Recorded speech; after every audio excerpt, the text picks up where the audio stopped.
You're muted. Yep, you are. All right. Whenever Mayor's ready, we can begin.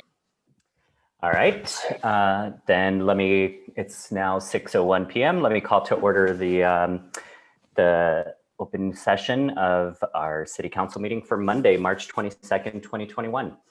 Our invocation today will be given by Father Cam Lemons of the St. Timothy's Anglican Church. And so I'm going to ask everybody to stand for that and then remain standing while our birthday woman, power woman, leads us in the pledge. Okay.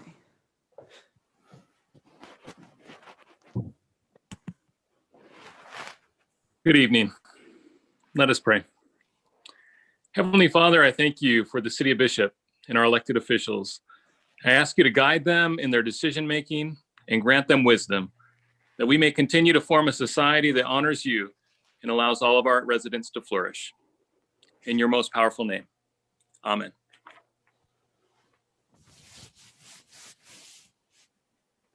To the flag of the United States of America and to the republic which stands one nation with liberty and justice for all. Happy birthday, Karen. Thank you. And with that, Robin, could we have roll call, please? Councilmember Kong, Here. Councilmember Garcia, Here. Councilmember Ellis, Here. Mayor Pro Tem Schwartz, Here. Mayor Mahovey. Here. Thank you. Okay, on to public comment. A notice to the public this time is set aside to receive public comment on matters not calendared on the agenda.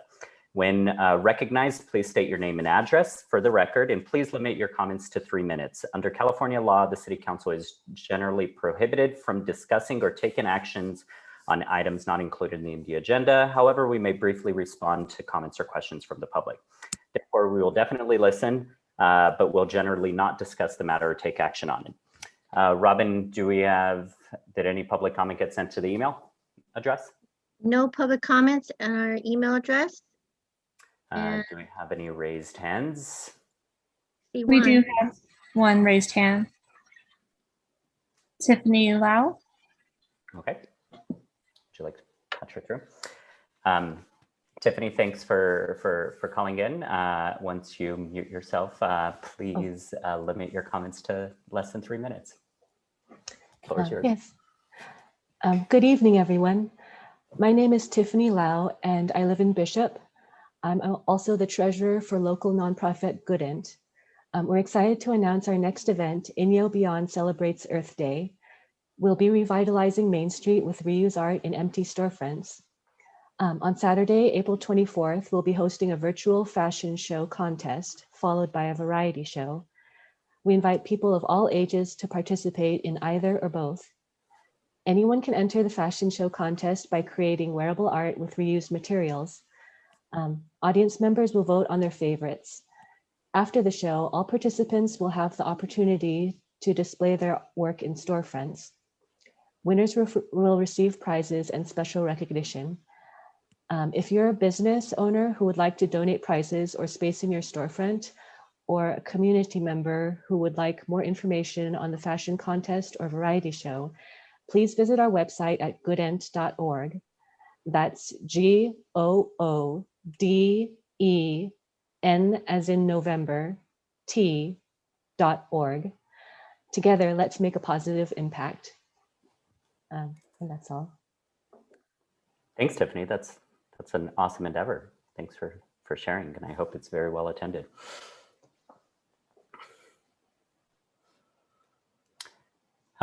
Any other public comment? I don't see any. Then shall we move on to our first proclamation of the evening? It is a proclamation declaring March 23rd, which is tomorrow, as School Crossing Guard Appreciation Day, requested by the Bishop Elementary School Principal, Dr. Gretchen Skrotsky. Do we have Gretchen on? Or are we passing this on to Acting Police Chief Josh Ellsworth? Good morning, Mayor and Council. I think I'm taking it. Okay. The proclamation is recognizing the crossing guards for their great work they do. We've dedicated tomorrow, March 23rd, to be that day where we recognize them. Our crossing guards are a great asset. They are here every day, rain or shine, for all the inclement weather, the heat, the cold, the winds. They're out there. This last year has been challenging with trying to recruit crossing guards to fill vacancies, as well as the ups and downs of the school. The current in-seat schedule they have has been a bit of a challenge to fill those spots. And fortunately, they have all come out and stepped up to the plate and been there to save us.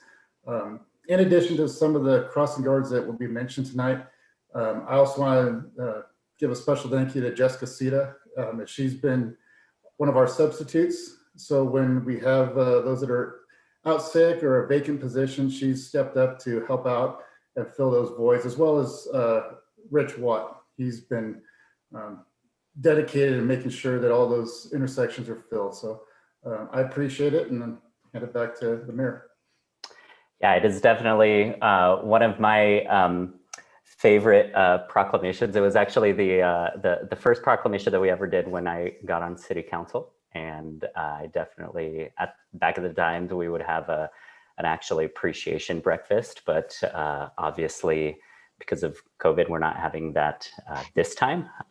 But we will be going around and giving some goodies hopefully tomorrow. If anybody else from the council wants to join me. But yes, we definitely thank all of our crossing guards, in particular, Haley Dockey, Juanita Dominguez, Tammy Law, Avis Jackson, Jessica Sita, Trish Murrow, Tiffany Watermans, Video Schiller, and Doug Talmadge. And with that, shall we read our proclamation, council members? I can start. Bishop City Council Proclamation, School Crossing Guard Appreciation Day, March 23rd, 2021. Whereas approximately 20,000 children under the age of 14 experience motor vehicle related pedestrian injuries each year, and more than half of those injuries require hospitalization. Many of these injuries can be avoided if children have proper road safety education and do not cross dangerous streets or use intersections unsupervised. And whereas school crossing guards endure difficult weather conditions to protect children within our schools and communities. And whereas in school zones, crossing guards take on a deep sense of responsibility by dedicating themselves to protecting the safety and well-being of children. And whereas a day of appreciation to recognize all crossing guards, to acknowledge the fine work they do crossing children safely in all sorts of weather would be beneficial to the crossing guards and would also reinforce the community's awareness. Now, therefore, I, Stephen Mahovey, Mayor of the City of Bishop, do hereby proclaim March 23rd, 2021 as Crossing Guard Appreciation Day in the City of Bishop, California. In witness whereof, I have hereunto set my hand and caused the seal of the City of Bishop to be affixed on this 22nd day of March 2021. And we have a nice actual reproduction of the proclamation that we will get to the relevant parties. what time, Stephen, if we want to try to join you tomorrow? 7:30. Are we meeting at the city hall or where? Meet out right in front of the superintendent's office, because that's where most of the crossing guards are. Okay, great. Now moving on, we have another proclamation declaring April as Child Abuse Prevention Month and Sexual Assault Awareness Month in the City of Bishop, requested by Wild Iris Executive Director Matthew O'Connor. I believe Matthew is on for, is this the last month of your tenure? No, not yet. I got a few more. Oh, okay, good. Shall I begin? Yeah, please. Oh, good. I'm sorry. I just want to say thank you to the City of Bishop for considering these proclamations. April is both Sexual Assault Awareness Month and Child Abuse Prevention Month.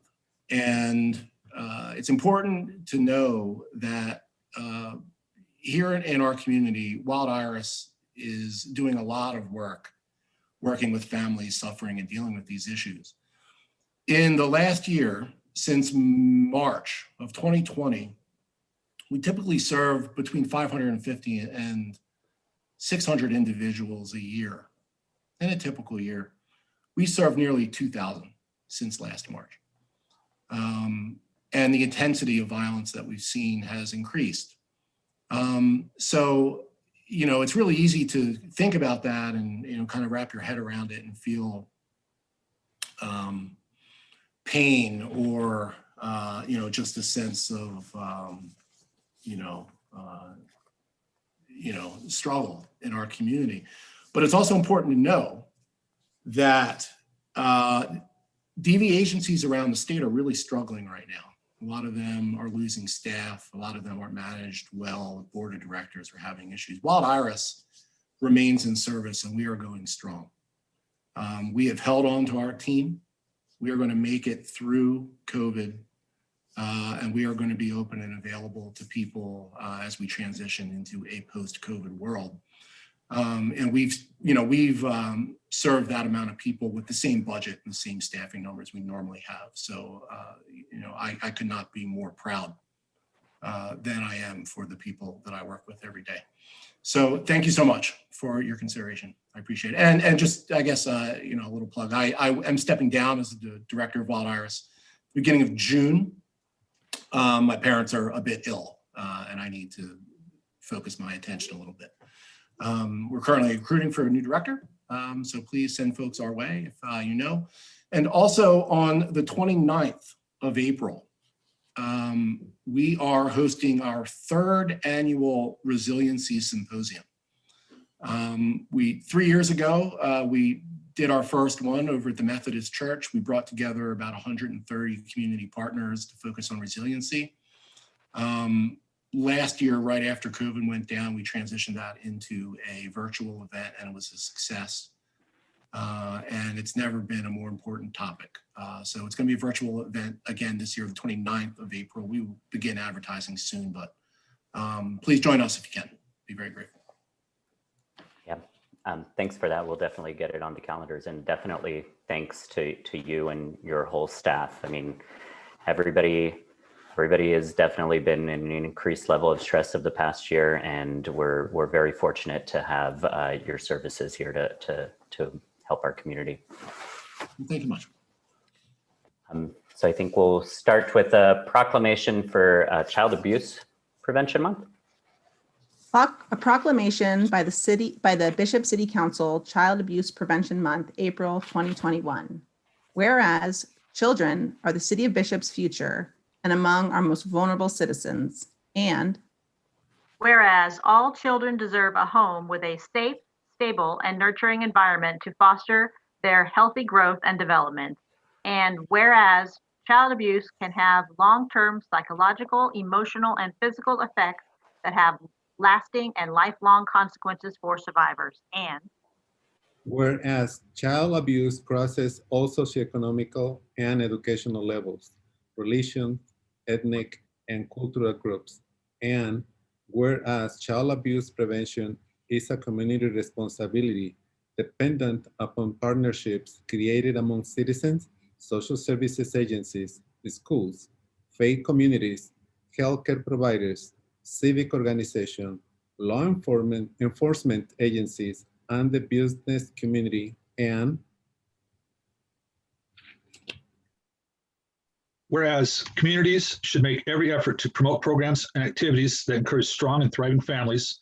And whereas communities that provide parents with social services, parental support, education, and concrete resources can reduce instances of child abuse and neglect. And Whereas we acknowledge that we must work together as a community to increase awareness about child abuse and promote the social and economic emotional well-being of children and families. Now, therefore, be it resolved that the Bishop City Council recognizes April 2021 as Child Abuse Prevention Month. In witness whereof, I have hereunto set my hand and caused the seal of the City of Bishop to be affixed this 22nd day of March 2021. And we'll definitely get this proclamation for you, Matthew. Awesome. Thank you. I believe we have one more. A proclamation by the Bishop City Council, Sexual Assault Awareness Month, April 2021. Whereas Sexual Assault Awareness Month calls attention to the fact that sexual violence harms our community, and to raise public awareness about sexual violence to encourage prevention, and whereas survivors of sexual assault embody incredible strength and resiliency and should have access to medical care, legal services, counseling, and services to heal and recover from their abuse. And whereas child survivors of sexual assault can experience long-term consequences, including difficulty at school, substance abuse, and serious physical and mental health problems as adults. And whereas child sexual abuse prevention must be a priority to confront the reality that 1 in 6 boys and 1 in 4 girls will experience sexual assault, and whereas we must work together to educate our community about sexual violence prevention, and whereas prevention is possible through education, awareness, and community involvement to promote safety, respect, and equality. And whereas individuals can embrace their voices to show support for survivors, stand up to victim blaming, promote everyday consent, and practice healthy communication with children. And whereas we join together with advocates and communities across the country in taking action to prevent sexual violence, now therefore be it resolved that the Bishop City Council recognizes April 2021 as Sexual Assault Awareness Month. In witness whereof, I have hereunto set my hand and caused the seal of the City of Bishop to be affixed this 22nd day of March 2021. And we will definitely be getting this proclamation to you and your offices as well, Matthew. Thank you so much, and thank your whole staff for all of the work they've been doing, especially in this hard year. I sure will. Thank you all so much. It's greatly appreciated. Okay, moving on to department reports. We shall begin the evening with Fire Chief Joe Dell. Good evening, Mayor, Council. How are you hearing me tonight? Pretty loud and clear. Good, good. So just a few things to update you on because I have 2 other items later. But first is the painting project at Station 3, which is the district fire station, and the district project is complete on North Sierra Highway. Hopefully you guys have driven by and seen the new red doors. I guess if there's nothing else left in my legacy, it'll be for changing bay doors to red.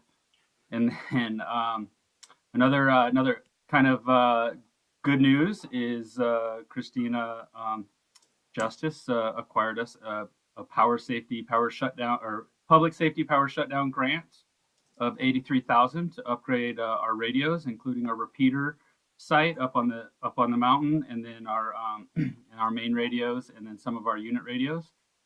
This will tag on to the grant that we got last year that we can finish up for emergency power up on the repeater. So if we have any power problems with the public safety shutdowns, we'll be in good shape. Unless you have any other questions, I'll get 2 other items and I'll see you in a little bit. I'm hoping you have a lot more time to define your legacy than just red doors. No, I'm done. Red doors. Thanks, and congratulations on that grant. That's very much needed. Any other questions, comments? Okay, Acting Police Chief Josh Ellsworth. Good evening again, Mayor and Council. Just a couple quick things. Last week, Support Services Manager Rich Watt and I met with via Zoom meeting, a representative from a company called Rapid SOS. This company, they work with cell phone providers and law enforcement dispatch centers. The service allows a dispatcher to track a 911 cell call. Currently, it's tracked by cell towers being remote. We have kind of minimal accuracy. This actually goes by the GPS and the cell tower, and then it will track on a Google's map platform.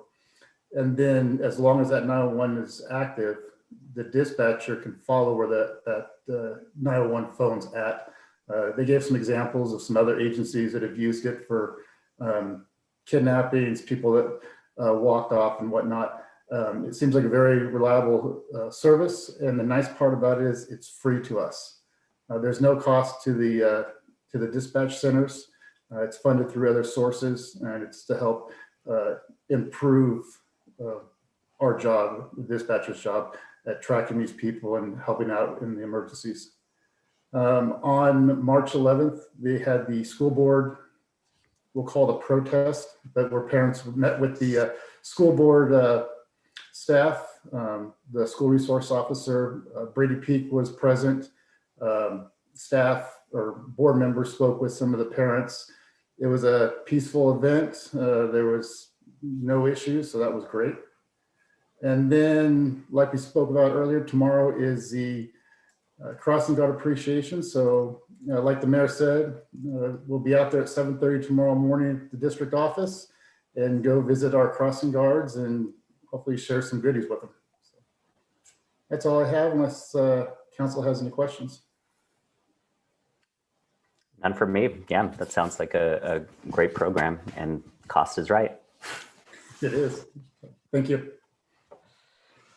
Josh, I just wanted to say, I know I already sent you and Jessica an email, but I really appreciate you teasing those other incidents out in this latest report and being able to have us see exactly what's going on. So I appreciate that. Absolutely. Hey, Public Works Director Destin Deshawn. Good evening, Mr. Mayor and Council. So I just a few things to report since our last meeting, and I don't want to take all of Karen Kong's thunder away from the OVGA meeting, but we're nearing the finish line though. We're getting close to having a plan done. And I think another great part of that is that our $60,000 a year contribution has ended as well. So this next year, we don't have to pay that again. So nice for the water fund, and just nice to be able to nearing the end of the hard part of this plan. I continue to work closely with LADWP as part of the BAWA and acquiring the land and actually getting permission to construct our irrigation project. It looks like we're probably a year out from actually boots hitting the ground and the project starting. So, which is good. That's getting us all time to acquire the financing through NRCS, and also applied for Prop 1 money through the INEO Regional Water Management Group, the IRWIMP. They are the sounding body for the state. So they bring forward only the best projects from the region. And so we're hoping to qualify for an additional up to $500,000 from them. We opened bids last week. I'll be back with you in a little bit on the North Sierra water line. And and the LTC meeting last week, I brought forward our concerns about enhanced pedestrian crossings and speed feedback. And we got support from the LTC commissioners. So we'll draft a letter and they will sign it and we'll send it on to Caltrans. Other than that's all I have to report, unless you have any questions of me. Thanks. I actually have a question. It might be either for you or for Councilwoman Kong. So once the OVGA, so that's the Owens Valley Groundwater Association, right? So once the groundwater management plan is complete, does that have to go and be ratified by all of the bodies in the valley, or is that the OVGA ratifies it entirely? Would you like me to take that one? So actually, as you know, we have a member on the board of the Owens Valley Groundwater Authority. So it will be ratified by the board of the Groundwater Authority. We will keep you informed when we get close to it.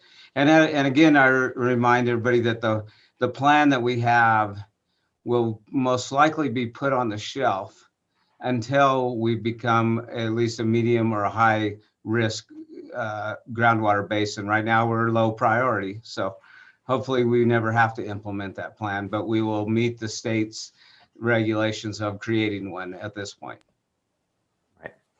Well, and Stephen, to add to that, it will be going out, I think sometime in the summer for public comment before the final vote gets taken. So there will be opportunities for the members of the public to take a peek at it and see what we're planning, assuming we ever get to that medium or high level. Right. Yeah, thank you. And of course, just to remind all of the members of the public, even though we're not in a medium or a high level, if we didn't come up with this plan, if we ever get into one of those levels, the state would institute a plan onto us. So this is a way that we can actually have our own voices heard and manage our own groundwater. And I think it's important to note too that this plan, we got about $875,000 of state funding to develop it, and we didn't have to do it being low priority, but with a couple of years of drought, we could be right back in medium priority without having any say in that. Cool. Thanks, Stetson. Thank you. Moving on to Community Services Manager Dan McElroy. Good evening, Mayor and Council. Can you hear me okay? Yep. Just actually quite a few updates from our programming department tonight. As you guys know, our after-school program continues to go strong, and we've begun to open up registration for next year. Our summer camps will be hitting registration within the next couple of weeks. And all of these registrations, of course, are available on our city website and also through our sports sites link on the website. Wayland has also opened up softball registration this week. Carrie has been helping Little League set up their registration, and AYSO has already begun theirs. So looking for a very busy park in the next couple of weeks. With our normal 8 summer camps that we do, we've added 2 new art camps this summer, as well as an additional new volleyball camp that Brittany has been working on. So looking forward to those. Waylon and Brittany have also reached out to our climbing coalition, and we're looking at setting up probably at least a couple of climbing camps this summer. For our staff, with that comes our staffing levels. As you guys know, we'll be opening the pool about the middle of April to swim team. So our staffing levels are going to go up, but it also has to do with trainings and getting all of our new people and existing people trained and back on board for hopefully a normal summer. Along those lines with programming is registration opens on April 5th for the city's fish camp. And Brittany and Waylon are working on multiple other fly fishing camps as well throughout the summer. In the park, we've begun thatching, aerating, and fertilizing, and look forward to working with Eastern Sierra Trees in the next couple of weeks on doing some trimming in the front of the park for safety as we're planning on having events this summer. And it's a necessary thing that we do for our tree safety maintenance program. And last on the list is Sunrise Mobile Home Park. We're working on the potential sale of 2 units, unit 14 and 17. So if you guys have any questions or anything for me, that's all I have. Sounds like a lot.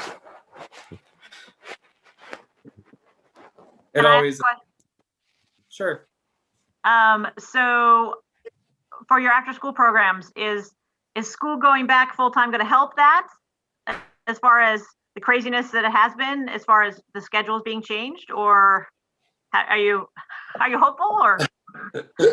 Yeah, school going back to normal creates kind of a normal schedule for our after school program workers.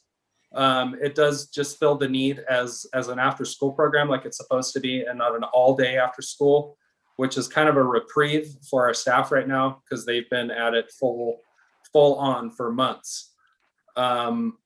With that, there will be some changes for next year as it pertains to our kinders and our preschoolers, as is the state is mandating that they can only go to school for so many hours. So next year, what that looks like is an extended day after school program for those younger kids. And then our normal kids would just be in a regular after school program, the normal 3 to 5:30. So. Thanks. That was my next question. The state does it to us all the time. It's crazy. So. Any other questions? I don't see any. So thanks, Dan. Thank you guys. Appreciate it. Move on to Associate Planner / Economic Development Coordinator, Elaine Kabbalah. Good evening, Mayor and Council. Just a few updates this evening on our ongoing projects. First, we have Planning Commission meeting tomorrow, and we've continued the consideration of a cannabis ordinance from last month, so we'll be discussing that tomorrow evening. Second, we are working on updating our housing element as required by state law, and we'll be having our first public meeting Wednesday at 5:30, and that'll be a Zoom meeting, and that Zoom link is available on the Planning Department website. We have a special page set up for the housing element. And then finally, work on the specific plan and mixed use overlay continues, and we expect to have an administrative draft of that plan in April. So that's exciting and looking forward to that. Those are all the updates I have this evening, unless you have questions for me. Thank you. No, thanks for that. That sounds great. It seems like it'll be a busy planning time in the next few months, huh? All right, if there are no other questions or comments, we'll move on to our last department report from City Administrator Ron Phillips. Thank you, Mayor Mahovey, members of the council. First of all, I just want to express our thanks for a very good visioning strategic planning meeting last Friday afternoon with all of you. We appreciate the good discussion and interaction and the direction that you've given us that will help in our budget process. So thank you very much. I have been working intermittently with the county Department of Health and Human Services staff regarding the vaping and flavored tobacco issue. And as you know, they've developed an ordinance that went before the Board of Supervisors last year, and they tell me that they're planning to bring that back this spring before the board once again. And we're just kind of tagging along on that issue with them, expecting that we will be probably presenting to you a similar ordinance. They've done all the research and work, and we think it probably would be good to have both the county and city ordinances be similar in nature. So we'll be bringing more to you about that as their schedule evolves. And lastly, Council Member Schwartz spoke to me a week ago or so about and we've been very aware also of the traffic issues dealing with taking children to school. And she explained to me about a discussion that was held just a few years ago concerning possibly opening a new street that might relieve some of that issue. So I was in a meeting with Clint Quilter and Barry Simpson late last week and brought that topic up. And Barry has committed to putting together a meeting with our local school superintendent and others to start that discussion again. So we'll see what happens, but we will begin addressing that and seeing if there's a way cooperatively that we can all address the traffic issues that need to be solved there. I think that's all I had today. Yeah, thanks for that, Ron. It's a very worthwhile endeavor. And I do know Caltrans does have safe route to school grants that can either be used. I'm pretty sure they can be used for planning, but maybe they could also be used for implementation. So we should definitely leverage that. We'll do our best to do that. Thank you. Any other questions or comments from council? Okay, moving right along to our Chamber of Commerce and Visitors Bureau update from the Executive Director, Tawny Thompson. Welcome, Tawny. Good evening, Mayor, staff, and council. It's good to see everybody. I would like to start by formally thanking your council for the careful consideration and the continued financial support for our organization and our programs.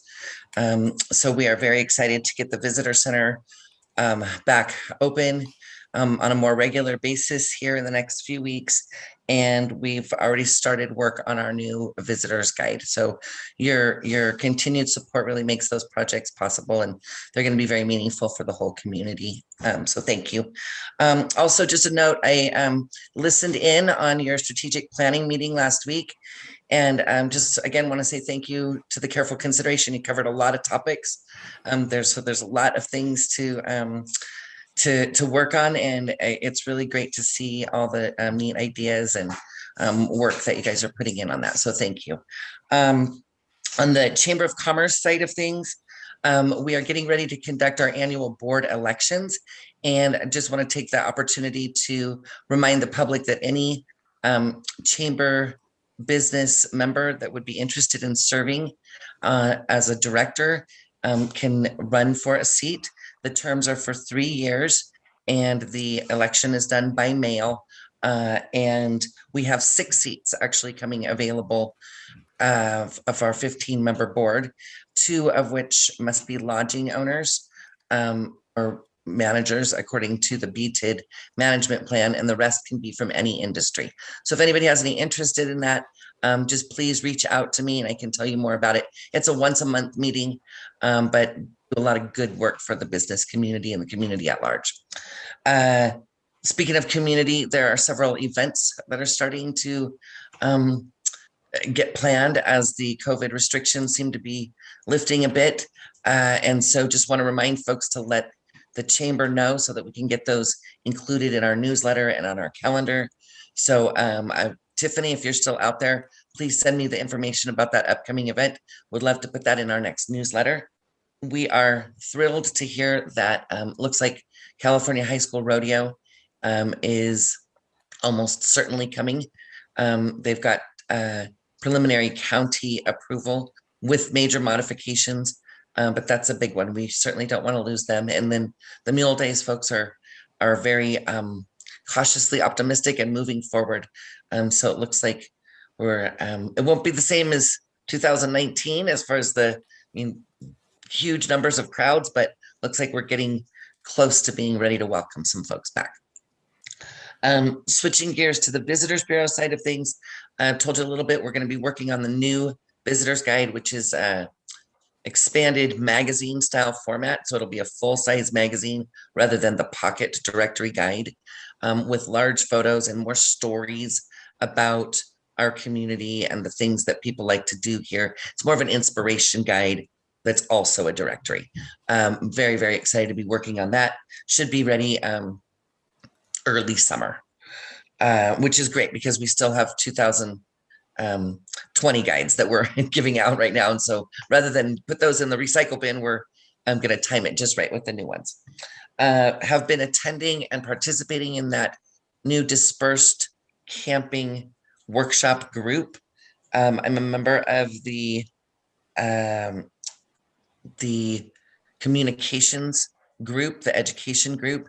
I think we're actually going to really make some progress and hopefully not have as bad of a situation as we had last year. Really feel like the key is getting out with clear, concise communication that's distributed via all of our stakeholders. So I'm excited about the group and the progress that we've made so far. And fish stocking, we talked a little bit about this before. We are actually going to have some fish stocked to supplement the Fish and Wildlife efforts. The first batch for this year will be going into Pleasant Valley Reservoir and the Owens River sometime in the next few weeks. I'm working on the permit process right now, but we've been getting lots of phone calls from anglers. They were sad that we weren't doing Blake Jones, but they still wanted to come up independently and do some fishing, and locals like to fish this time of year in those locations also. And last but not least, I gave you guys the Smith Travel Research Report numbers. February was about 53% occupancy, which was 10% higher than January, but about 6% less than February of last year. And kind of looking at things last year at this time, we had lots and lots of construction projects going on. The casino had lots of people staying here. The new gas station had lots of people staying here. And those were filling up the hotel rooms midweek when we were on a shutdown with essential traveler only. So it's interesting, even though the numbers are down, we're seeing our weekend numbers eke up just a little bit. So it's pretty common everywhere. I think in the state, people are starting to feel, with more vaccinations, they're starting to feel a little bit safer about travel. And so they're venturing out to locations where they feel safe. And so I think that's why we're seeing a little bit of uptick on the weekends, and no less construction is our downturn during the middle of the week. So that concludes my report, unless anybody has any questions for me. Thanks for that report, Tanya. Just a quick question. Has your staff managed to get on the vaccination list, or?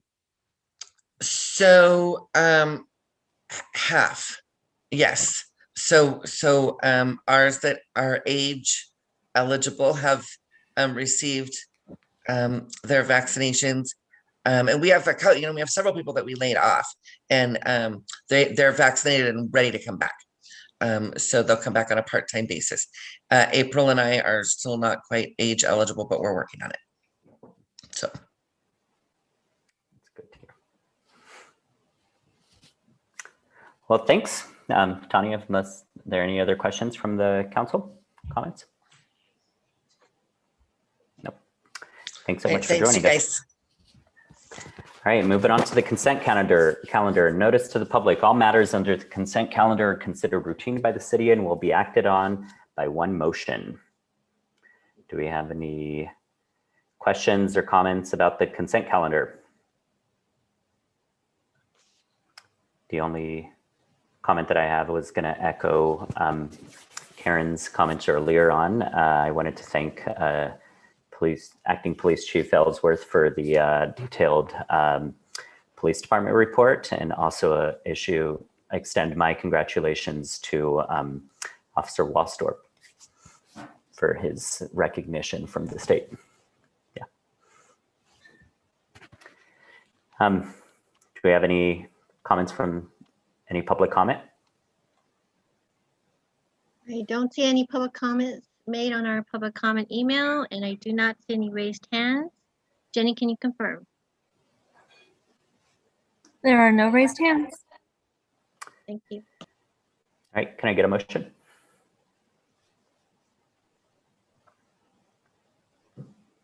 I will make a motion to accept the consent calendar as presented. On that, Okay, we have a motion and a second. Robin, call for the vote. Councilmember Kong, Yes. Councilmember Garcia, yes. Councilmember Ellis? Is that a yes? Yes. Thank you. Mayor Pro Tem Schwartz? Yes. Mayor Mahovey? Yes. Thank you. Motion passes 5-0. All right, moving right along to new business. Our first item in new business is a public hearing about a proposed ordinance amending Chapter 2.08 Fire Department of Title II Administration and Personnel of the Bishop Municipal Code. Is this one going to Fire Chief Dell? Yeah, I'll take this one. Just quickly, if you had read our fire department code earlier, it was a bit outdated.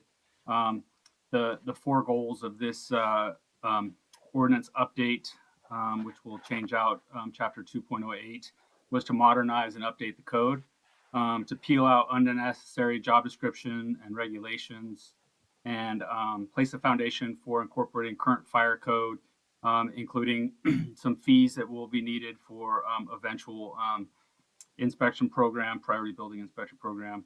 And then the fourth was establish who the fire chief actually works for. One of the things that I've struggled with being part fire district and city. So the overall goal is to have a fire district ordinance that mirrors this on the other side, which will be probably putting into place within the next month or two after this one is pushed through, and go from there. So our next steps after this are to establish a fee schedule, which was submitted today, and adopt a resolution adopting the current fire code. And I'm also hoping to adopt the current wildland interface code as well with that. So open any questions, and we'll go from there. I believe our first item is to have a public hearing. Sure. This on item A will be anxiously awaiting comments from the public. I guess Mayor, will you open the public comment or I was public about hearing? to say, yes, let's open the public hearing. Thank you. Do we have any motion comments from the public? I don't see any on our public comment email. I don't see any raised hands. Jenny, can you confirm? There are no raised hands.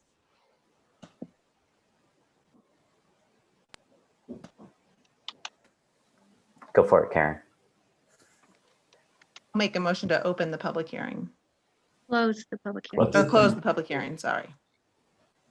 I'll second that. Okay, we have a motion and a second. Robin, call for the vote. Councilmember Kong, Yes. Councilmember Garcia, Yes. Councilmember Ellis, Yes. Mayor Pro Tem Schwartz, Yes. Mayor Mahovey. Yes. Thank you. Motion passes 5-0.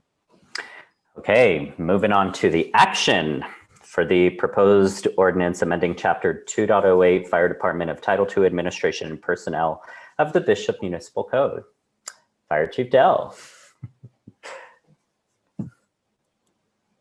So the reason for this ordinance, we'll just move forward. I actually know that there's some questions about the city administrator versus the city manager style of government. So I'm going to open that up to you, Stephen, to if you want to go with the rest of the council. Yeah, sure. So I can start with that. So one of the questions that I had with regards to this ordinance was with a statement that says that the fire chief shall be appointed by and serve at the discretion of the city administrator.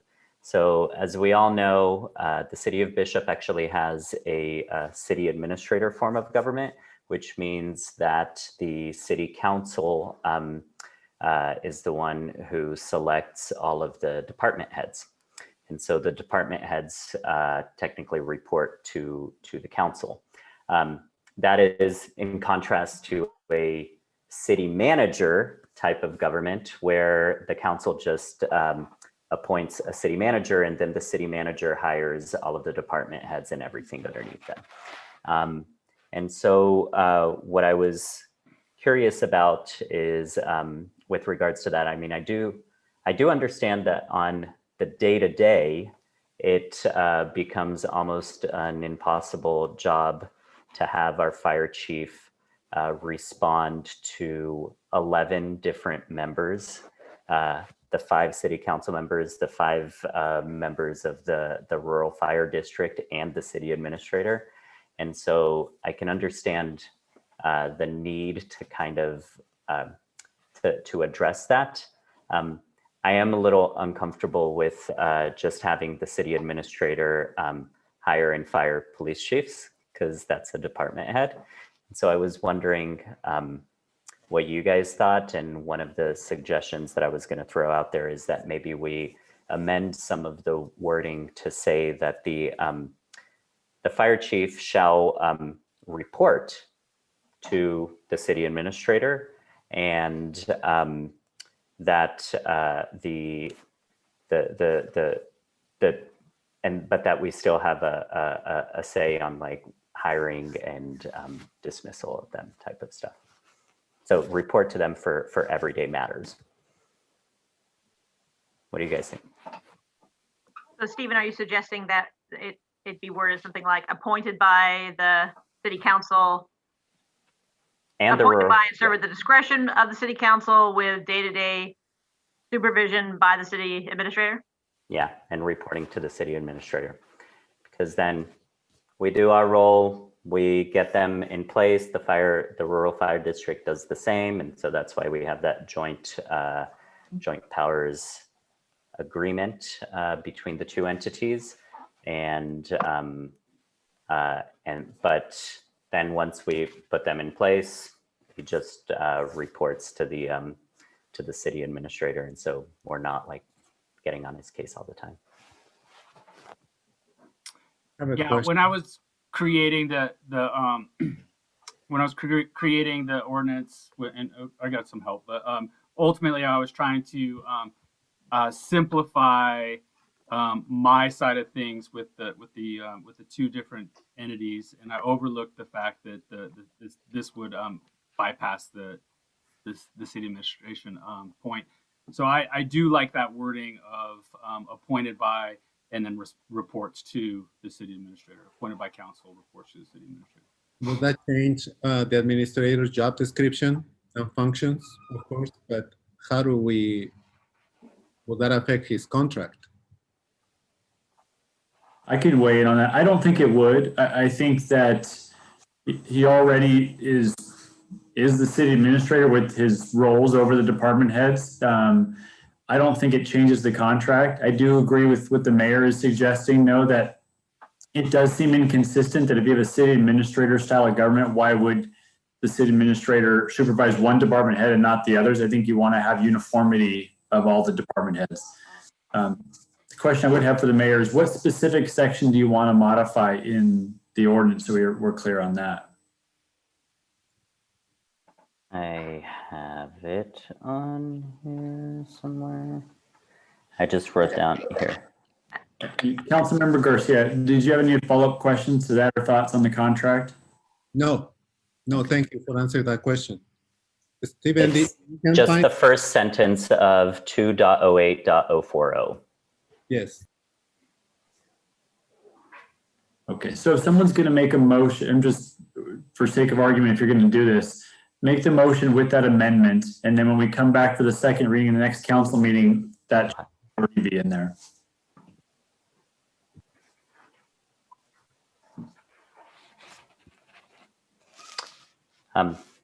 Yeah, but otherwise, I mean, this definitely streamlines a lot of it, and Joe, you'd be content with it, right? Yeah, I like that wording, and it does clear it up to where I'm at. May I ask a couple of questions, Joe? Yeah, absolutely. So in that same category under duties and responsibilities, under B, it says make monthly reports to city council when it's actually twice a month. So I don't know if, and then my second question would be, there's nothing in there about budget stuff.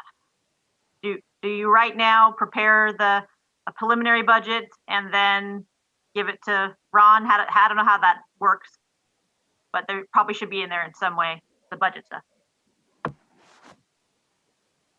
Well, I don't know if you know, but I'm pretty good at skipping out of one of 2 meetings a month, either a fire call or some other meeting. But yes, we could put that in there. And then, yeah, there's nothing in there about preparing the budget. Well, but to address that point, you do make one monthly written report to the city council. And that's probably what you intended by that. Yeah, that part I pulled from the old chapter. And so do we want to add a section on there about budgetary responsibilities? Is that what you're advocating? Seems reasonable. I'd like to hear what Ron thinks about that. Well, I'm not sure it's necessary because the city budget process is all the departments prepare a budget and submit it to Jenny and me, and we work through it and meet and then finally end up with a recommended budget to the council. But there's no harm in doing it at all. Jim? I think I don't know, I'm reading through here in 2.08.040, section C.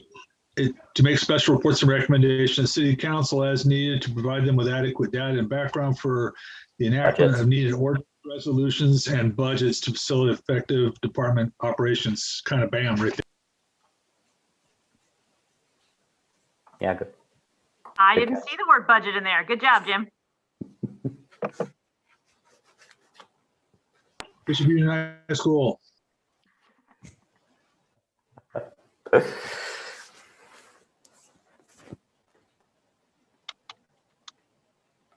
maybe Looks good to me. I don't have any recommended comments other than I agree with the change that Stephen highlighted.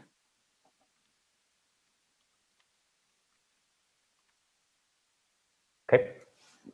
Do we have anyone from the public? Right, I don't see any public comments on the public comment email, and I do not see any raised hands. Jenny, can you confirm?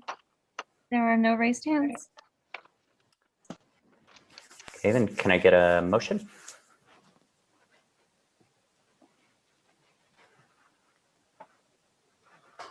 All right, I will jump in here and make a motion to approve the first reading and introduction of the proposed ordinance relating to the city fire department by title only, with the modification of 2.08.040 under the city administrator.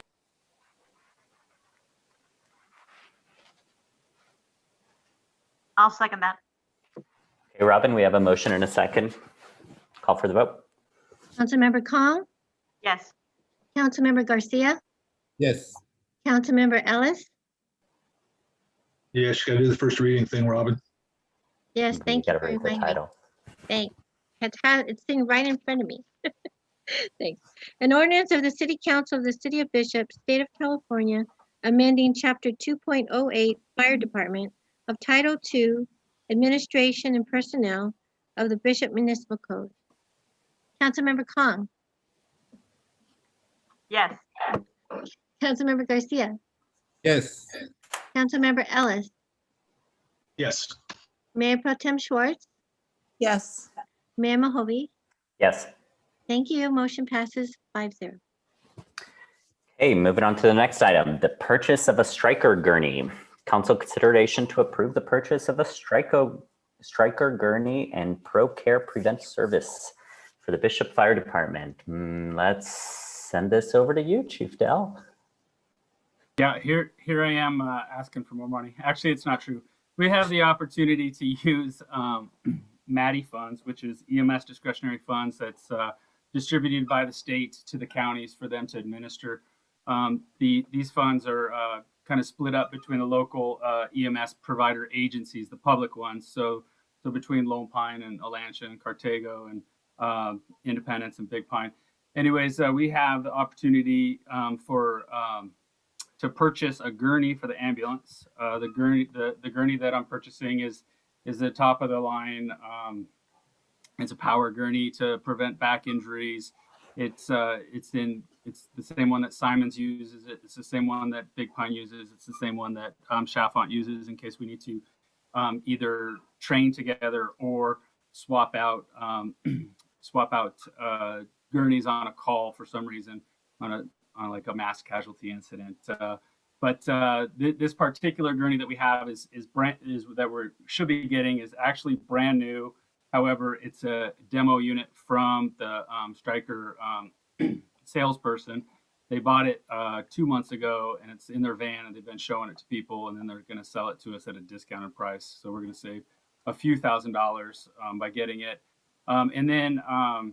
So ultimately, the Maddie funds were for more, and so we have the ability to purchase pagers, which is not part of this this staff report. So I'm asking for you guys to amend our budget and then allow me to buy the Stryker gurney with these funds that's provided by the county.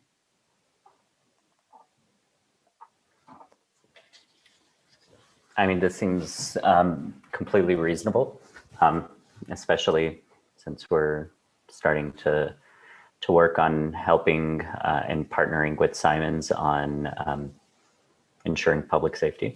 So. Mr. Mayor? Yeah? I'm not sure the two new council members are aware of how the ambulance was acquired. Perhaps, Joe, you could fill us in on that real quick. Yeah, I like to call my last fire department milk and honey, mainly because their budget far exceeds ours. They had set me up with the department that was next to my department, which I called Diamonds and Jade, and they were able to donate us an ambulance about 6 months ago. They charged us $750. We have had to put some work into it to stripe it and put our stickering on it, new radios and that type of thing. So we've put a little bit of money into it, but for the most part, we received that ambulance for very minimal cost. And one random question, I guess in this case, the county provided these funds to the joint power agreement between the city and the rural fire district, and then the city is holding the money, and that's why this is coming up now, and also why there was a vote on it by the fire district just to approve the use of essentially like their half of the funds. Is that right? So yeah, so no matter what, this is an expensive item, so it goes above our spending limits. So so I had to get permission from both the district, and that's why we're doing a staff meeting here tonight. Anything over $4,000.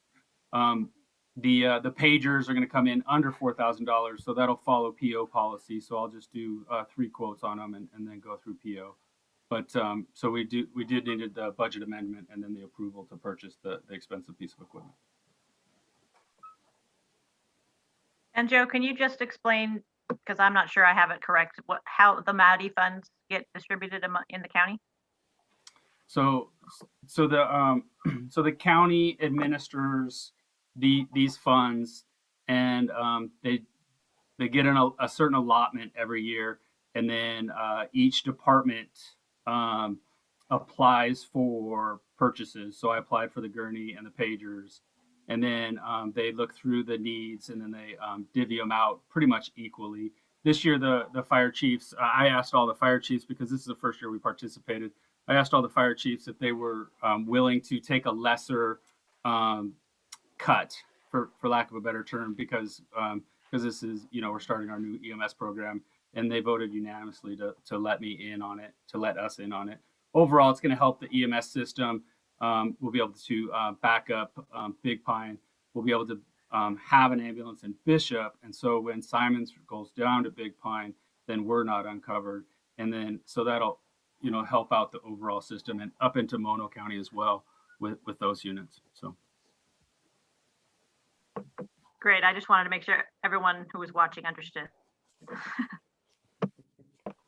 all 4 of our viewers. I got Ryan to chuckle. That was a good one. I like that. Mr. Mayor, Yeah. just one additional thing. We're also in kind of the final stages of negotiating a memorandum of understanding with Simons on how the city and the district back them up, what our role will be when necessary. So you'll be seeing that sometime in the next few weeks.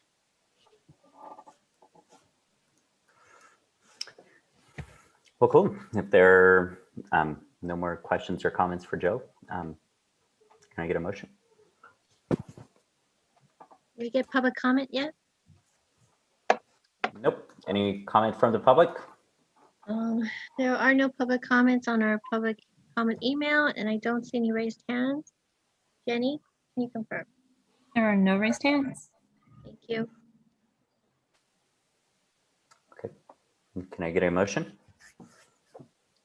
I'll make a motion to, 1, recognize that the circumstances of the City of Bishop Municipal Code 3.24.200D exist, allowing for a sole source purchase of the Stryker gurney to be compatible with mutual aid partners and training needs.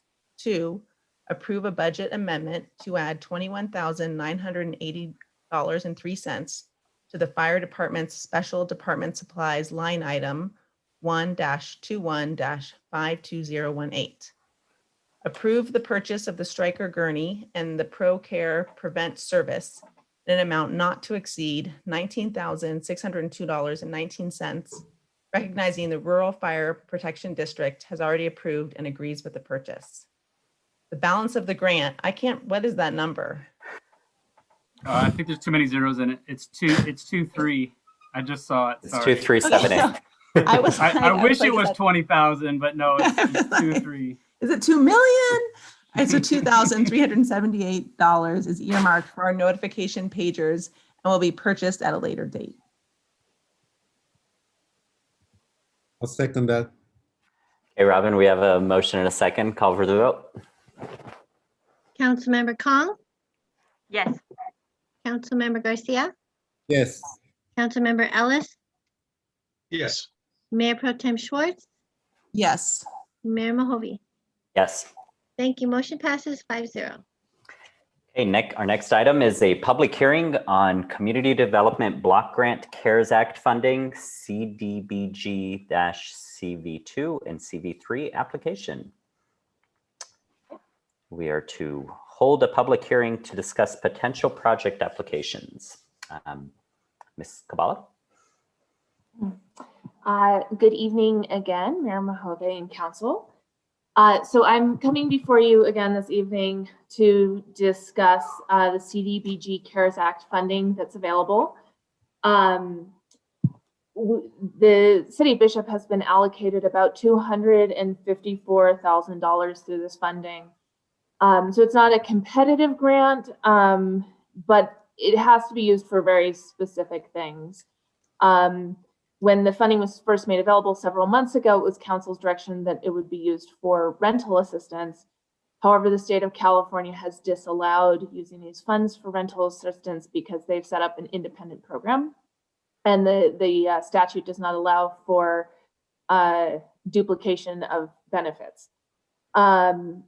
So some of the opportunities that are available for funding include assistance to businesses and micro enterprises, public services related to COVID-19 support, facility improvements related to COVID-19 healthcare and homeless housing needs, and acquisition of real property for the treatment or recovery of infectious disease associated with COVID.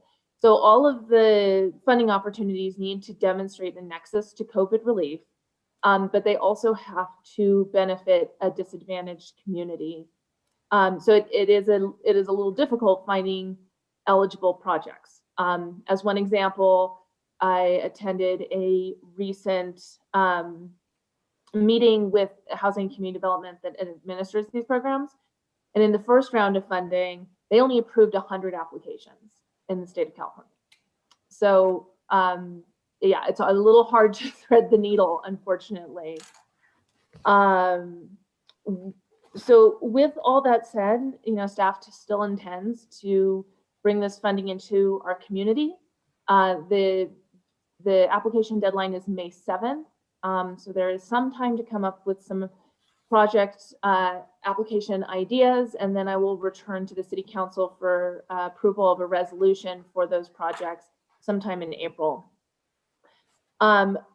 Since our last public hearing on this item, I have reached out to AMACA, to the school districts, and to Mammoth Lake Housing to see what need they're aware of with their constituents, and I did not hear back from any of them with eligible projects. I also requested that Housing and Community Development provide us with a list of the project applications that were approved in the last round of funding. And I learned today that they intend to make that list available this coming Friday on their website. With all that said, it's certainly not a wasted effort in holding a public hearing this evening. A public hearing is required as part of the project application. And the more opportunities for public input that are documented in front of the City Council, the more competitive our application will be, because you'd still need to put together a lengthy application that demonstrates all of the typical community development block grant requirements outside of the CARES Act. So with that background, at this time, I would ask that the City Council hold a public hearing to invite input from the public on potential project applications, to discuss potential project applications, and direct staff as to how to proceed with this funding opportunity. Thank you. Thanks, Elaine. I mean, with that, I guess we will open a public hearing. Do we have any public comment on the email or hands raised? No public comments on our email, and I do not see any hands raised. Jenny, can you confirm? There are no hands raised.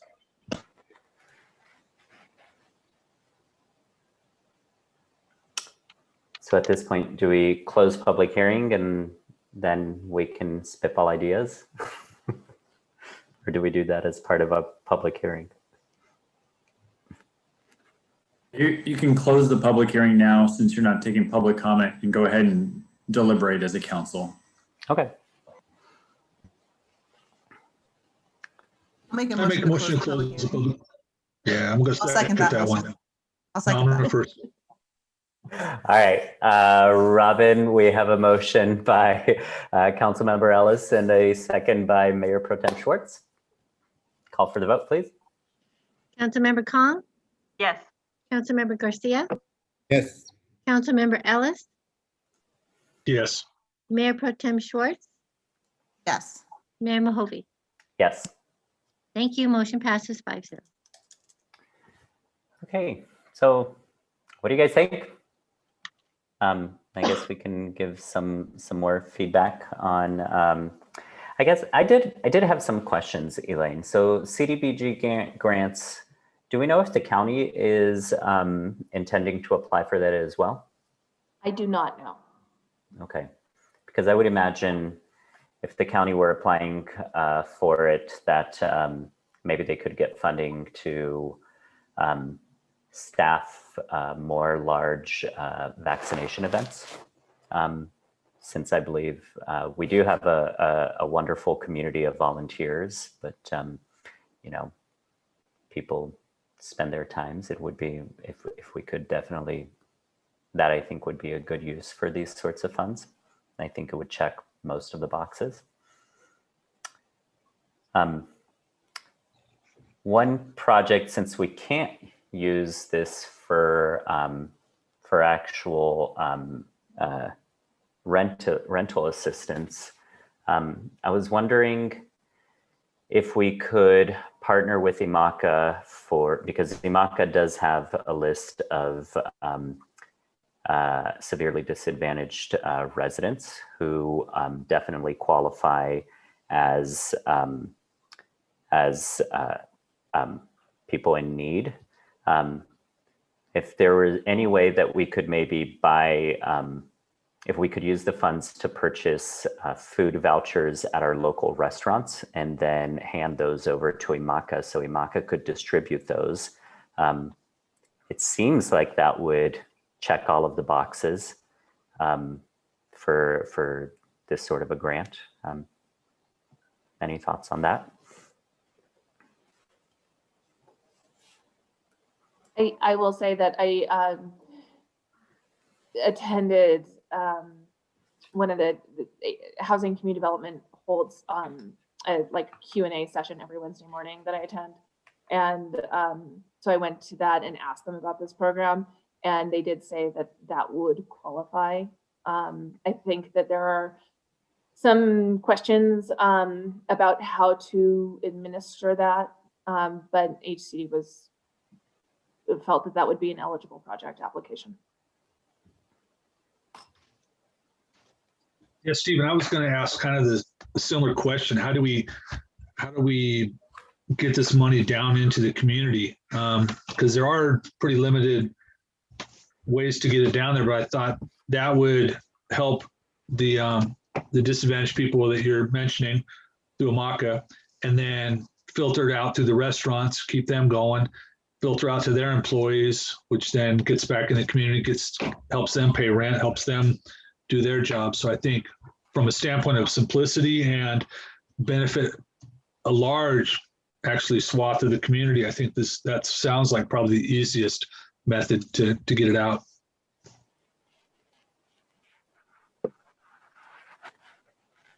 So I guess my thought, I mean, obviously that is a great idea because it helps the residents as well as the businesses. Elena, I guess I was considering the idea of is that going to look okay? You know, we've got $254,000. We're going to have to come up with maybe a little more, you know, meat to it, or is that enough, do you think, to satisfy them? We are allowed to submit different project applications, so we don't need to put all of our eggs in one basket. I don't know if that answers your question. You know, there are a couple of opportunities to fill maybe different needs in our community if we can identify the best way of doing that. The other thing I'd say is that in the first round of CARES Act funding, there was a 12-month spending horizon, and in the second and third rounds that we're looking at now, there's a 24-month horizon. So I think that we'd have to have, in submitting at least a project idea around food vouchers, we need to have some idea of how to administer that as we submit the grant. But we also would have a little bit of time to, you know, iron some kinks out and make sure that we're, you know, administering that equitably. So my second question has to do with actually what we did earlier with the proclamations. With Wild Iris having so much business, sadly, business, is there anything that we can do in those veins, help with maybe their shelter or something along those lines? It seems like it would qualify, but I don't have any really more solid idea than that. Those numbers were pretty shocking, I thought. It's certainly something I can investigate, and if we can demonstrate a nexus to COVID, then yes, there's funding available for housing and homelessness prevention. So I think if it fits within that definition and there's a nexus to COVID, then yes. Well, and I think probably you could use some of the statistics about the increase in domestic violence because of the stressors of COVID, make that nexus as well. Mm-hmm. I think there's also the opportunity to help the business community. I mean, we're still in the purple tier, and a lot of counties have moved into the red tier, and we're not really seeing, I mean, we're seeing a slow decrease in numbers, but it's not fast enough for the business community to really reopen. So I know that I mean, we saw it at the last meeting, the business community is screaming.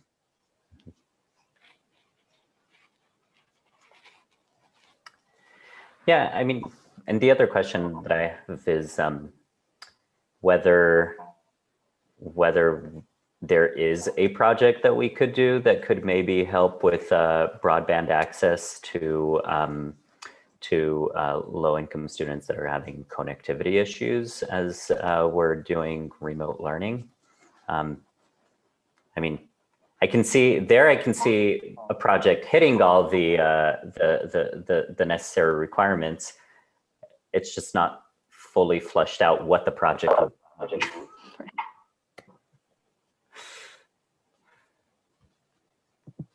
Yes, then- that is a totally eligible project if we can define it. And then you have as you know, project ideas that if we can't help with rent, can we help with other utilities? You know, for the businesses, since we're limited in the rental category. We can help with utility payments. I don't think we can help with utility payments for businesses, but I will find out. Okay.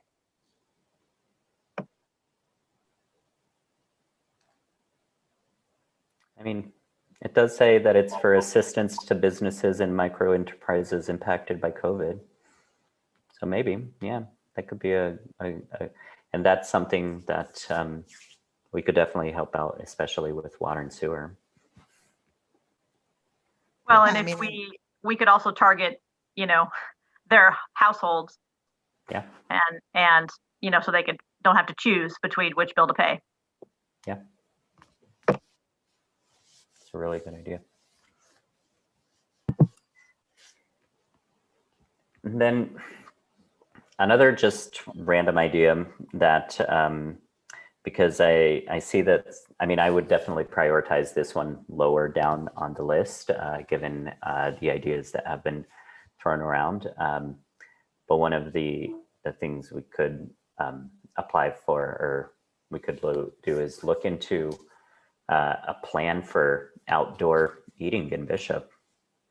So actually identifying where we could expand or close off street entrances to use some of the city lots or whatever, to have more places that businesses can eat outside that are adjacent to their properties.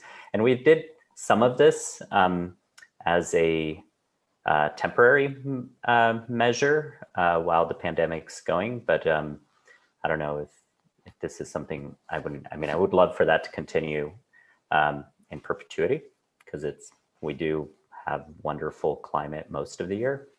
And so that could fall under the planning side. But like I said, that would be lower down on the priority list in my book, as the other ones that we're talking about actually directly impact people in a much more effective manner.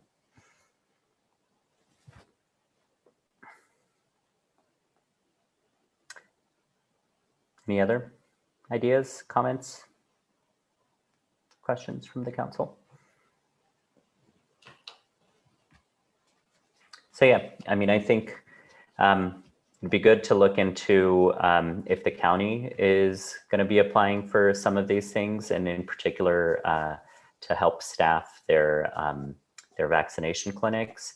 But then from our part, I definitely think we could be writing a proposal to partner with IMACA on food vouchers for restaurants, and partner with Wild Iris on maybe some improvements to their housing, and even maybe hotel vouchers for a lot of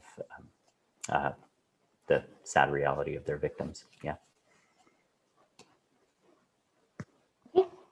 Thank you. I will go ahead and do some homework on if these projects would be eligible, and if so, how we might administer them. And then I will probably return to the council the next meeting, you know, to get more specific direction about which applications we'll be submitting. Thank you. Thanks, Elaine. Thanks, Elaine. But don't go far, because the next item is the General Plan 2020 Annual Progress Report. And I believe that also falls with you. Good evening again, Council. So the annual general plan progress report is a requirement from the state of California that we submit every year to provide an update on our general plan progress. Every city and county in the state of California is required to have a general plan, and within that general plan, there are 7 mandated elements or chapters. And the city of Bishop has all of those. We also have 3 optional elements: economic development, public services, and parks and recreation.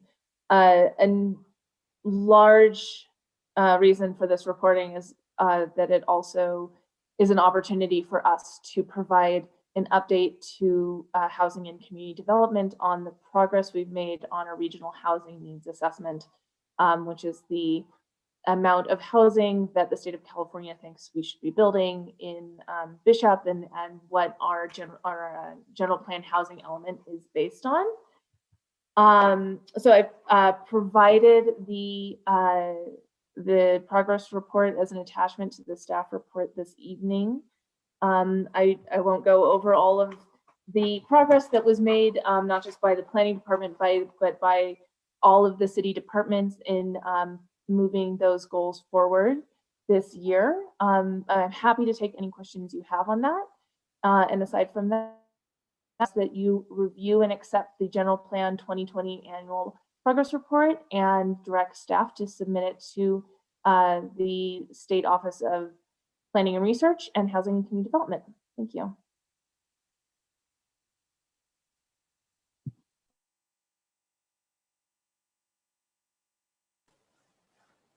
Thank you, Zoom, for letting me know I'm muted. Thanks, Elaine, for that. It's a very good, very detailed report. It's good to see a lot of progress, and especially given the circumstances of the past year. Definitely kudos to all of us, to you, the staff in particular. Any comments, questions from the council? It was thorough. It was, excellent work.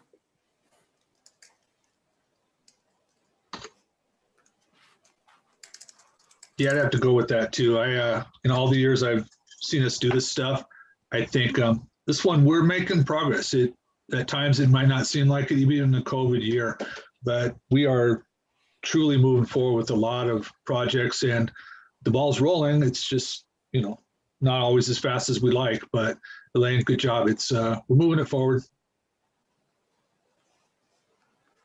And I just wanted to, it's a very well written document, so I appreciate that. And in addition, I think it just emphasized to me why housing was #1 when we talked visions on Friday. Right? When you look at that table, we were working hard at it, but we're not having much success. So in that form, at least. So it just emphasized to me why that's the most important thing for us to be working on right now. So thank you.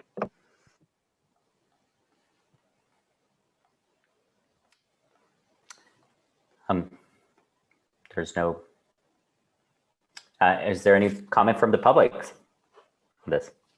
No public comments on our public comment email, and I do not see any raised hands. Jenny, can you please confirm? There are no raised hands. Thank you. And so we need a motion. Stephen, to, it looks like someone just raised their hand in the public yes, arena. It does. Oh, yep. Tiffany Lau.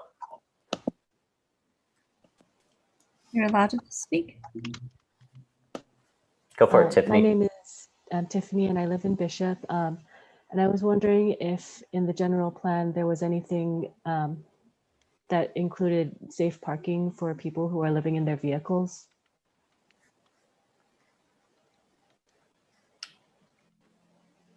Elaine? I do not believe that there's anything in our general plan that any goals or action items that relate to safe parking. Our last housing element update was in 2014, and I don't even know that this was really a concept that was being discussed at that time. However, we are in the process of updating our housing element. We are having our first public meeting on Wednesday on that item. Thank you.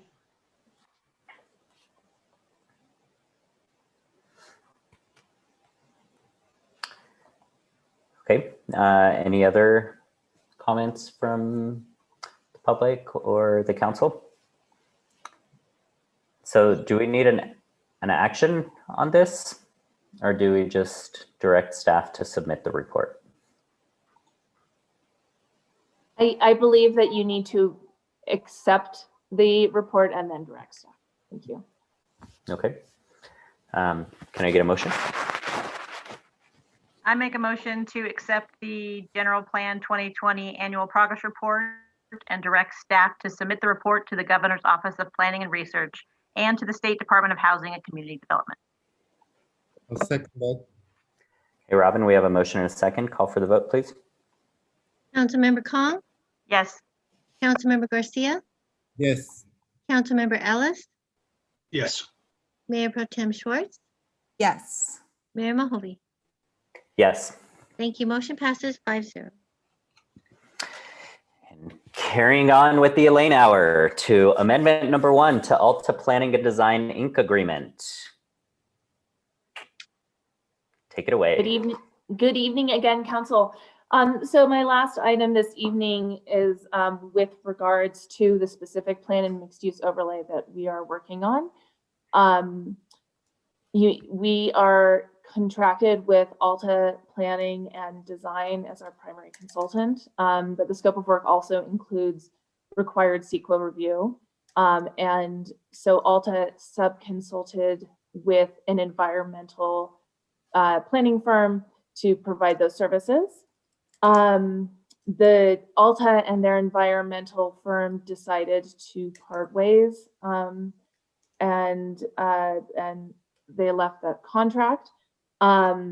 So Alta went and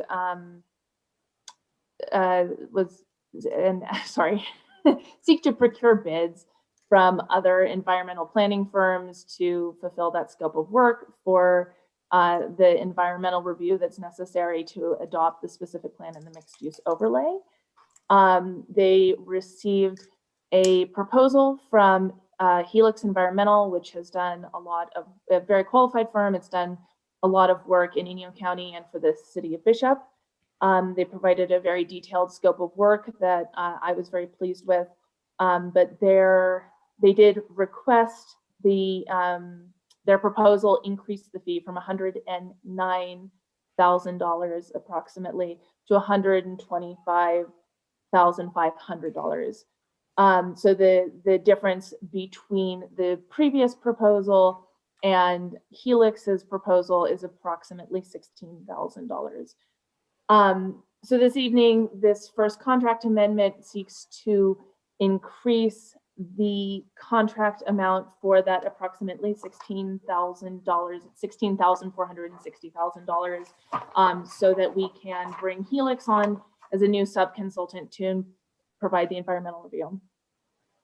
There is kind of fortuitous timing in this, however, which is that the state of California has released a great deal of grants for planning projects in the last 2 years. One of them is paying for the bulk of the specific plan and environmental review tasks associated with this project. There's a second grant that became available. It's called the Regional Early Action Planning Grant. It is a grant that we have to submit in partnership with Inyo County. And Inyo County staff and City of Bishop staff both felt that there was not the capacity to take on another novel planning project at this time. But the state is allowing us to use that funding to support the projects that we are already working on through the other funding opportunities they've made available for planning projects.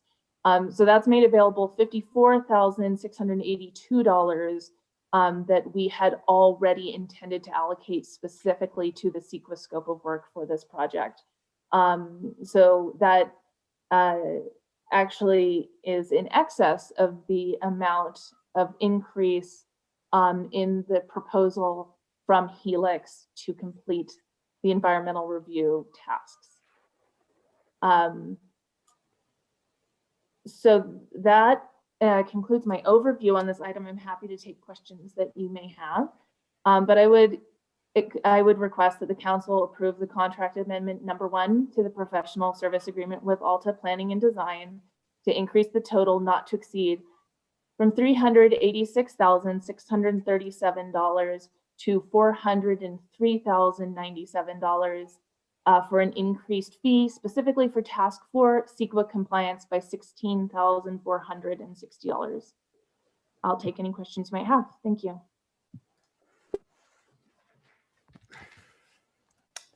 Okay, thanks, Elaine. Any questions, comments from the council? Seemed to work out really well. So that's lucky. But yeah, no, nothing else, no other comments. Yeah, and to be clear, the scope of work that we're actually getting for CEQA is more than the bare minimum, and it's actually getting things in place so that once we have the specific plan, we have all of the environmental stuff ready, and then we can start implementing that plan, right, Elaine? Yeah, so the city council cannot, the city council is required to perform CEQA for any sort of discretionary decisions or approvals that might have an impact on the environment. So with something like a significant zoning change for downtown or a specific plan that is intended to allow for things like infill housing, CEQA would be a requirement for adopting and implementing those plans.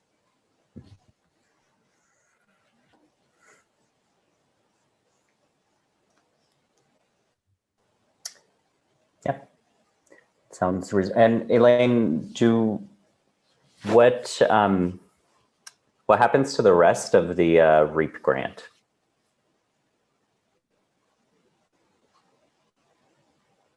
Well, the new sub-consultant put together a really wonderful scope of work.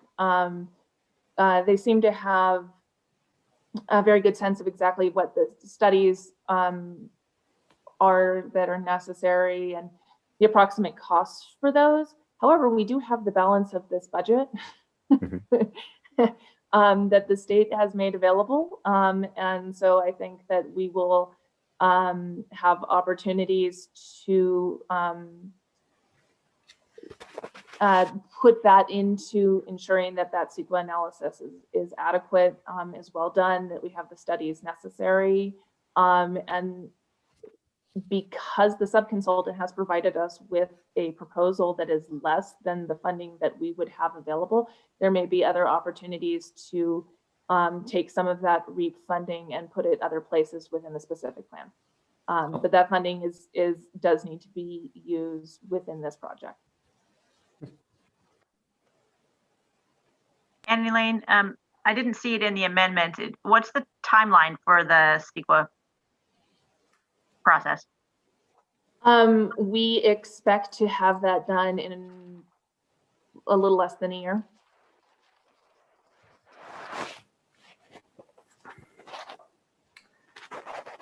Okay. Is there any public comment on this item, Robin? There are no public comments on our public comment email, and I do not see any raised hands. Jenny, can you please confirm? There are no raised hands. Thank you. Okay, can I get a motion?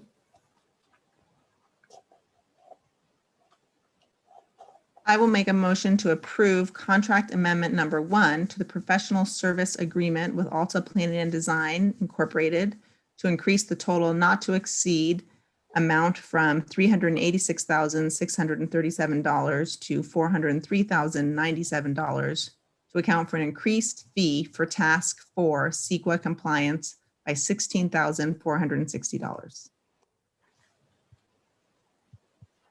I second that motion. Thank you, Robin. We have a motion and a second. Call for the vote, please. Councilmember Kong, Yes. Councilmember Garcia, Yes. Councilmember Ellis, Yes. Mayor Pro Tem Schwartz, Yes. Mayor Mahovey. Yes. Thank you. Motion passes 5-0. Thanks for all of your work, Elaine. Thank you, council. Hey, moving on to item G, purchase Microsoft 365 subscription service. Council consideration to approve the Microsoft 365 subscription service. Is this going to Ron or Jenny? Jenny. All right. Take it away, Jenny. Okay. Good evening, Mayor Mahovey and City Council members. The City of Bishop would like to switch to Microsoft 365 for our email services. Microsoft 365 is a subscription service that gives employees access to Microsoft Office applications like Word, Excel, and PowerPoint, and secure cloud storage. The city's email server warranty is expiring in June 2021. The staff recommends that the city migrate to the cloud service offered by Microsoft 365. The police department and fire department are requesting the service as well. If the migration goes well, we would like to start using OneDrive, which will provide the city with advanced computing tools to enhance collaboration among employees. Budget impacts. This item is not included in the 2021 budget, and we will present an amendment to the following budget line items for a total of $6,137.50. This total includes 3 months for Microsoft 365 subscription, totaling $967.50, and one-time charges for the following: Skykick migration tool, $1,170, email migration labor, $3,200, file migration labor, $800. The annual cost for Microsoft 365 will be $3,870 starting in fiscal year 2021 and 2022, sorry. The attached quote includes all one-time charges and 1 month for the Microsoft 365 subscription. City Attorney Pucci has reviewed this item and finds that the recommended action complies with the law. And our recommendation is that council consider to recognize the City of Bishop Municipal Code 3.24.200D applies due to the specialization of services provided, and that you approve the Microsoft 365 subscription services purchased for fiscal year 2020-2021 for a total of $6,137.50, with subscription services costing of $3,870 annual starting in fiscal year 21-22.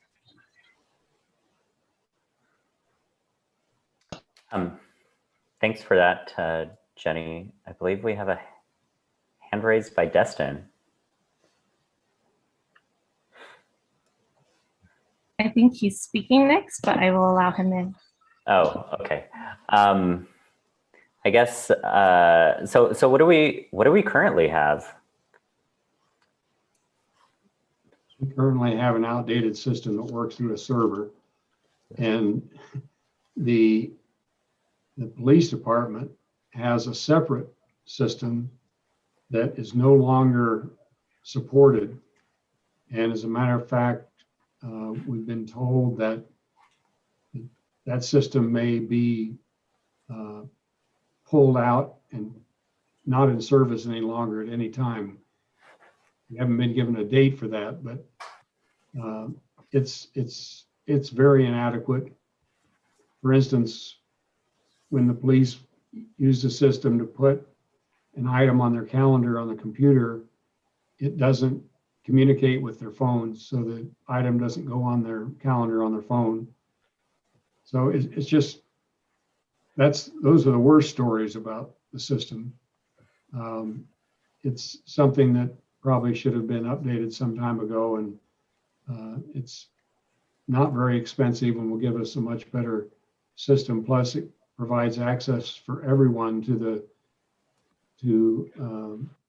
the Microsoft tools that Jenny mentioned, Word and Excel and PowerPoint and so on. Some of our people don't have access to those now. Right, because right now those are paid for by licenses, and I'm sure we have a limited number of licenses, and so not many people can use them. Yeah. This is really, it's $12.50 per month for most of our employees. Wow.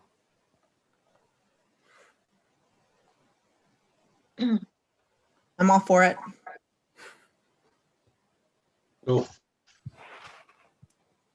I mean, as somebody who works in tech, we don't actually do any of our computation on our local machines. It's all in the cloud anyway, because there's somebody out there who is just constantly improving their machines and constantly improving the compute power. So why purchase a bunch of stuff that's just going to be outdated in a few years?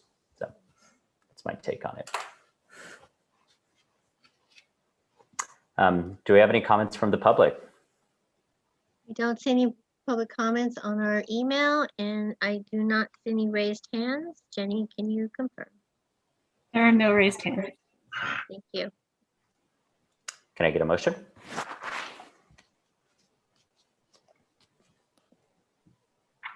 I will make a motion to recognize that City of Bishop Municipal Code 3.24200D applies to the specialization of services provided. Approve Microsoft 365 subscription service purchase for fiscal year 2020-21 for a total of $6,137.50 with subscription services costs of $3,870 annually starting fiscal year 21-22. We need to get things going. It's my birthday. We gotta. I'm going to second that before Karen seconds. All right. Robin, we have a motion and a second. Call for the vote, please.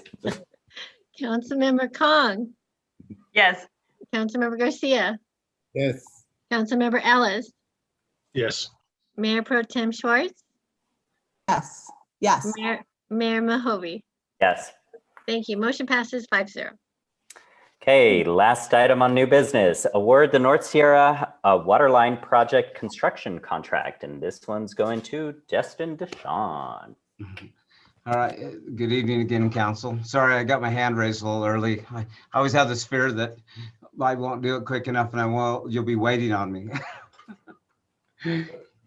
So getting back to what we're here for, the City of Bishop released the North Sierra Highway Waterline Project for bids on February 15th, 2021, and closed them on March 17th, 2021.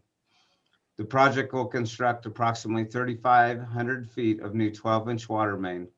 The project will start at the intersection of Home and Sierra Streets, continue east to the Sierra Street bike path, then continue along the bike path to 395, and then turn east and run adjacent to the highway and terminate at the western boundary of the fairgrounds. This project was identified as a priority and added to the Water Capital Improvements Project list in 2016. The project is funded by the city's water fund, so contracting preferences did apply, such as a local contractor.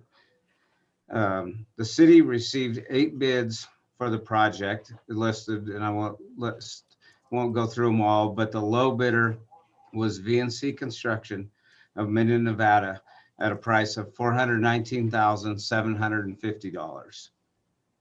And I will say it's very nice. 8 is probably the most bids we've ever received for a project. So it's great to have the bids. I hope it's not a sign of the times that work is slowing down. It doesn't seem to be, but you wonder.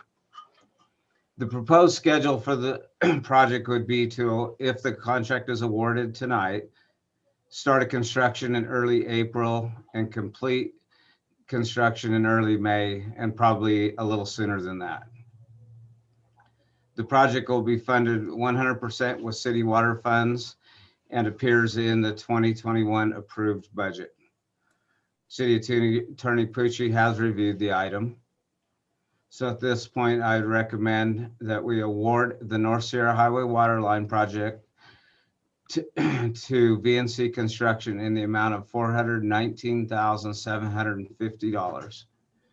Authorize the execution of the construction contract with VNC Construction Incorporated, and authorize the expenditure in a not to exceed amount of $503,700, including 20% contingency for the project.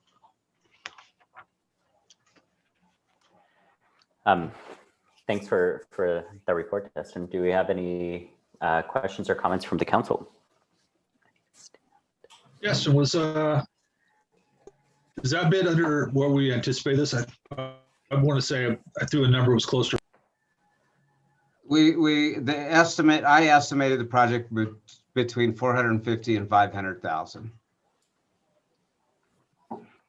We're pretty delighted with this number because 4 of the bids came in over 800,000. Or over 600. Over 600, yeah. I mean, it does seem construction costs, as we've seen, have just been increasing as like almost boundlessly. I mean, was it a few years back? We were looking at the trunk line project, and we had allocated funds for that, and then all of the bids came out like 30 or 40% higher than what we were expecting. Was that right? Yeah. We had anticipated 900,000, and the low bid on that was 1.4 million.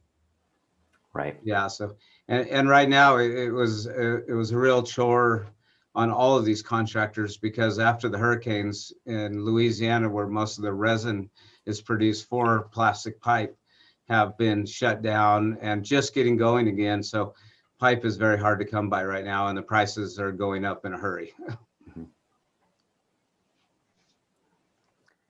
I mean, the way I see it, this project is, it's pretty critical to be able to actually even have a hope to develop the North Sierra project, right?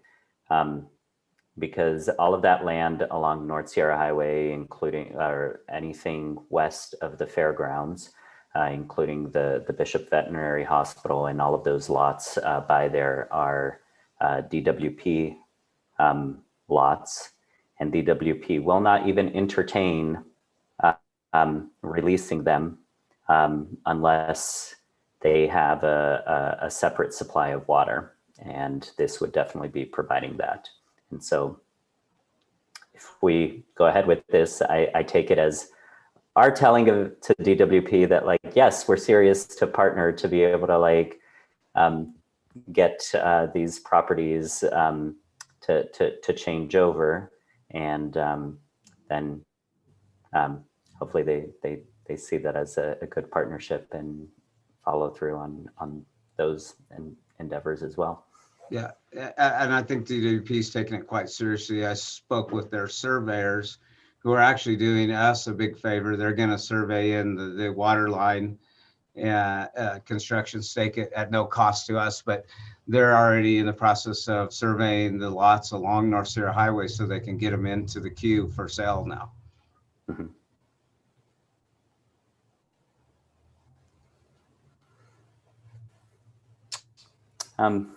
Do we have any comments from the public on this item? We've had some in the past. Well, I do not see any public comments on our public comment email, and I do not see any raised hands at this time. Jenny, can you confirm? There are no raised hands. Thank you. Okay, can I get a motion? Mr. Mayor, in effort to expedite birthday events, I would like to make a motion to award the North Sierra Highway Waterline Project construction contract to VNC Construction, Inc. in the amount of $419,750. Authorize the execution of this contract with VNC Construction Incorporated. Authorize the expenditure in a not to exceed amount of $503,700, including 20% contingency for the construction. I'll second that. Hey, Robin, we have a motion and a second. Call for the vote. Councilmember Kong, Yes. Councilmember Garcia, Yes. Councilmember Ellis, Yes. Mayor Pro Tem Schwartz, Yes. Mayor Mahovey. Yes. Thank you. Motion passes 5-0. Thank you, Hey. Council, and happy birthday, Karen. Thank you. Thanks, Justin. Future agenda items. I'm just going to go down the list of the boxes up here, and we'll start with Karen Kong. Do you have any future items? I don't have anything tonight. Okay, Jose Garcia. I don't have anything. Thank you. Jim Ellis. I think we nailed that at our last meeting. All right. Karen.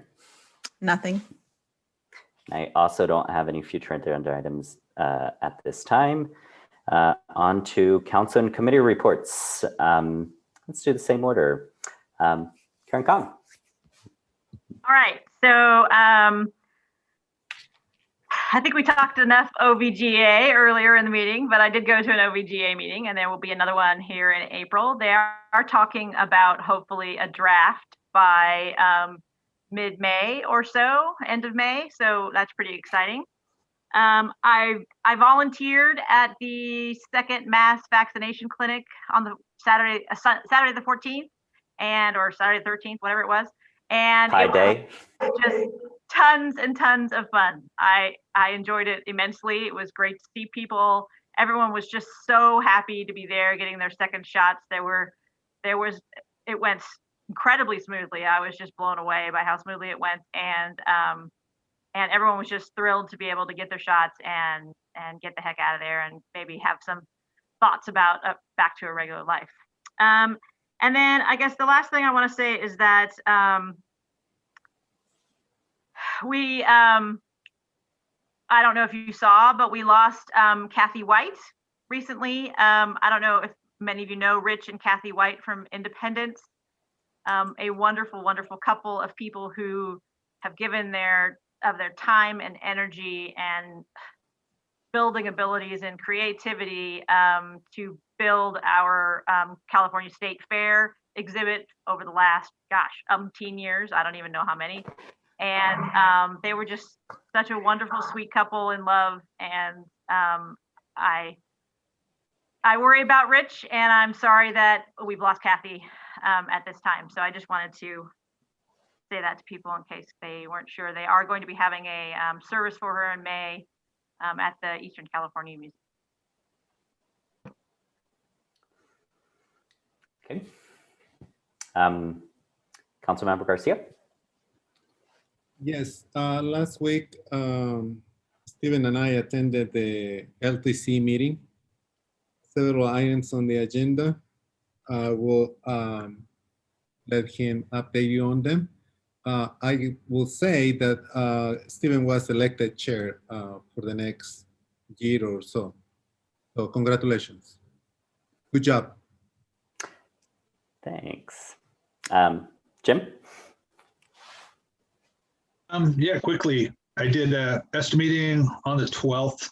It was pretty cut and dry meeting, pretty quick.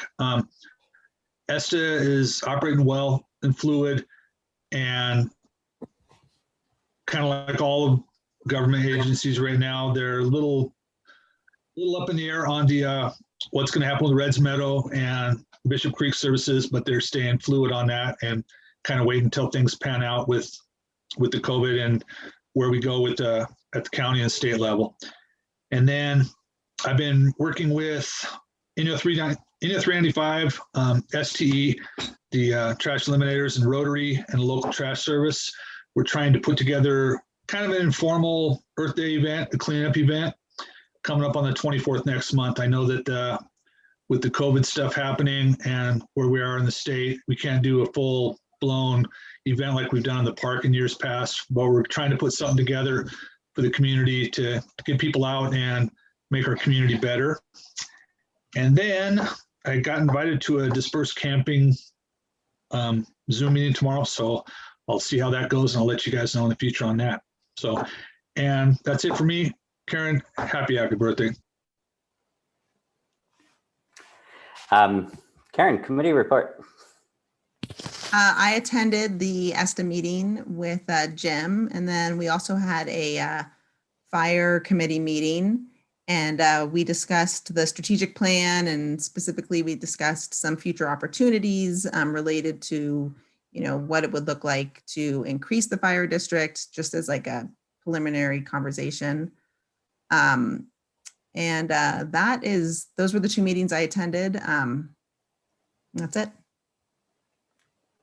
Oh, thanks. I have two items. I did call into the supervisors meeting the day after our last meeting and express to them our willingness and support for whatever we can do in the county to help support our businesses to get through the pandemic, and thank them for all of the hard work that they've been doing, especially all of the Health and Human Services employees who have just been completely slammed all year. I did also attend the LTC. We got the Local Transportation Commission.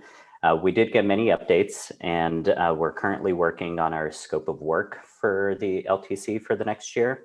And one of the things that kind of got brought up is, okay, it was brought up by me, reopening a discussion of if we were to do a truck route, what would we want it to look like? And so the first step of that would be to actually do a feasibility study, which Caltrans did back in 2005. And it seemed like Caltrans would want any sort of that kind of work to be initiated by the city and the LTC. So at some point in the future, I'll bring up just a discussion item so that we can discuss what we would want in that if we're going to pursue that avenue of just looking into what a feasibility study for that sort of a truck route would be. But that is everything I had. Oh, Jim's got his hand up. Quick question to you. When's the Lancer project gonna start rolling? It's supposed to be coming anytime. I think they have everything planned. Caltrans has everything marked out, and I believe it's supposed to be in the next year. Yeah, that's my recollection of it. Yeah, but I'll definitely report back on that. And yeah, I guess I just want to end by wishing you a very happy birthday. It's always been great serving on the council with you, and to many more years. Thank you. All right. And with that, I will adjourn our meeting until Monday, April 12th, 2021. Have a great evening, everybody. Happy birthday, Karen. Happy birthday, Karen. Bye-bye. Good to see you, Ryan. Yeah, likewise. Ryan. Yeah.